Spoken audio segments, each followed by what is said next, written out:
కళ్ళు కైపెక్కించే పోకళ్ళు కాటేస్తే కాదంటానా ఇప్పుడైనా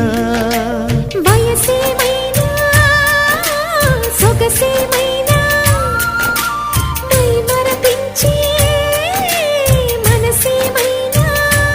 నవ్వు నవరాత్రి నీ కోసం తీసుకువస్తున్నా